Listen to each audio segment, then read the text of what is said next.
Good evening and welcome. It was about 1 year ago that the United States registered its first COVID-19 death. And it's been a while since I reviewed the status of COVID-19 pandemic. And so I thought the 1 year anniversary would be a good time to see where we've got to over that last year.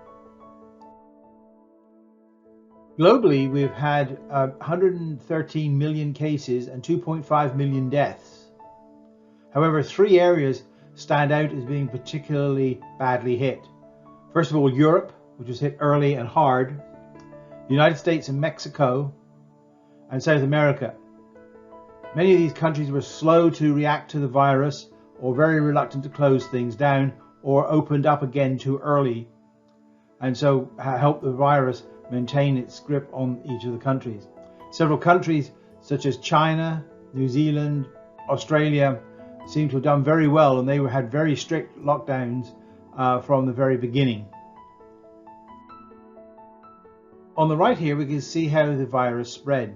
It started in China, that's the purple color, and spread to the west coast of the United States and also to Europe. From Europe it traveled to the east coast of the United States and to some of the Asian and Middle Eastern countries. And then from the United States it spread to Canada, back to Europe, to Asia and to South America. Now, this is a very virulent virus which is very easy to catch. And you can see the spread pattern here on the left and some of the variants that have arisen as a result of this.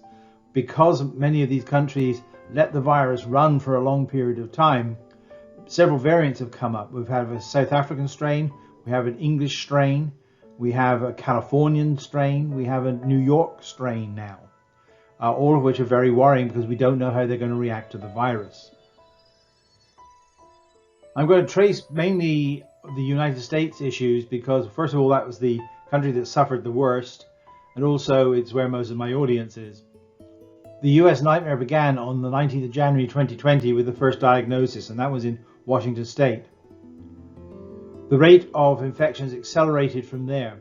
The first official death was on the 29th of February in Washington. However, as a result of some autopsies, there were 2 deaths now registered in California much earlier than that. And the thing that's worrying there is most of the early cases that the United States registered were from people returning from China. However, these 2 deaths were from community spread, which means that the virus was there much earlier than early February. So any amount of closures of borders or things like that were already probably too late. Let's follow the evolution of the pandemic in the United States. In February, Trump was saying that it looks as though the virus will have gone away by April. It just miraculously goes away, and that turned to be a very fateful projection. By March 1st, we had 42 cases and 2 deaths. By April 1st, we had 186 cases and 38 deaths. In beginning of May, we had 1.1 million cases and 59,000 deaths, and from that point on, it seemed as though the first wave was over. In beginning of June, that was confirmed. We only had 1.8 million cases and 98,000 deaths. Beginning of July, we reached about the nadir after the first wave with 2.6 million cases and 118,000 deaths. By the beginning of August, there was the second wave was well underway, and we had 4.5 million cases and 143,000 deaths. By September 1st, that seemed to have began to subside. We had 6 million cases and 173,000 deaths. And it was stabilized from that point onwards with about 7.1 million cases and 196,000 deaths. At the beginning of November, we had 9 million cases and 218,000 deaths. By the beginning of December, the second wave was well underway. We'd had 13 million cases and over 250,000 deaths. By January 1st, we'd had 19 million cases and 329,000 deaths. By the 1st of February, we'd had 20 million cases and 419,000 deaths. And from this point on, the case numbers start to drop quite spectacularly. And currently, we're at 29 million cases and 510,000 deaths.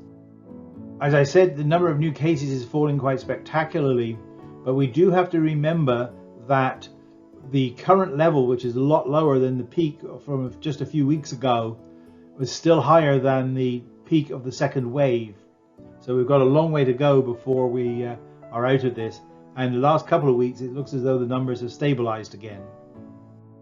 There has been a lot of controversy about actually how many deaths can be attributed to COVID-19 and how many to flu.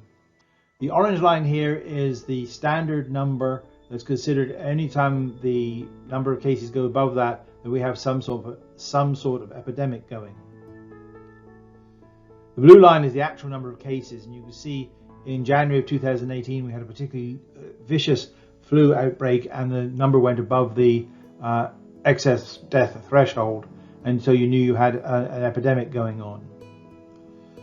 For the most part, it stayed below that, and you notice that the flu season, the bump here is always towards the end of one year and the beginning of the next. So in April of 2020, we were already over the normal time period for the flu. So that blue curve that jumps up above the orange curve there is by definition a excess death and probably associated with COVID. Now the green curve below is the number that has been linked to COVID by testing, and you can see it pretty much follows the blue curve up above. So we can attribute most of these excess deaths to COVID-19. It seems as though the measures we've taken to combat COVID-19 has also helped us combat flu. Here are the results for the last 7 years, the number of flu deaths per week, and then I have a total above each one of them. You can see we've had a couple of really bad years, 2015 and 2018 for example, with some years with between 4,000 and 7,000 deaths total per year. That's much less than the death rate we've seen from COVID-19, I'll note. However, the current flu season shown there on the far right, we've only had 456 deaths so far, and if the flu season goes on about the normal way, that would mean that we'd end up with this flu season with less than 800 deaths, which means we've cut the number of flu deaths by a factor of 10, which means that the measures we've been taking for COVID-19 has probably cut the number of COVID deaths by a factor of 10 as well, because the viruses are very similar. We can look at that issue even more closely for the last 2 years. In blue, I've got the number of flu deaths from flu A and type B, and that's shown in blue. And in orange, the number of COVID-19 deaths, or the number attributed to COVID-19. You can see back in 2020, the rate of deaths per week from flu was less than 650. And this last year so far, it's less than 40. So there's your factor of actually more like 15 rather than just 10. The orange shows the number of COVID deaths, which at some points were approaching 23,000 per week. And so first of all, the profile of the COVID epidemic is very different from that of the flu. The flu is much more seasonal, and the numbers are orders of magnitude different one from the other. So you shouldn't be able to confuse those, apart from the fact that the medical tests sort them out.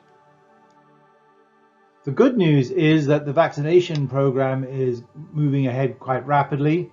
Since the vaccinations have started, we've been averaging about 600,000 per week. But in the last week, we went to 12 million. And so the process is accelerating remarkably quickly. This is a good sign that we'll get a large proportion of the population vaccinated by the summer to prevent a reinfection when the cold weather comes later this year. So far, we have 6 vaccines available, and more are coming online. There's the Pfizer COVID-19 vaccine, which has been approved by the World Health Organization, the EU, the UK, and the US. Moderna is approved in Canada, EU, UK, and US. The AstraZeneca Oxford COVID is approved by the World Health Organization, the UK, and the EU, and may shortly be approved in the US. The Russian Sputnik 5 vaccine has been used quite extensively. The Coronavac and BBIBP vaccines from China are being widely used there.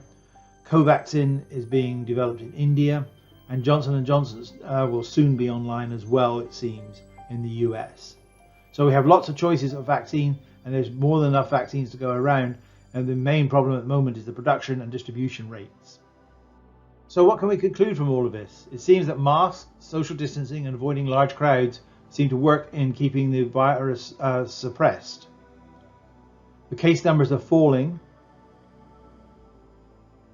Our measures that we've used for stifling COVID work well on the flu, so we've had a less severe flu season. We have many vaccines becoming available. The question is whether they'll work on all the variants. And the vaccination rate is accelerating, which is really good news. So stay safe and stay healthy, and I'll see you next time.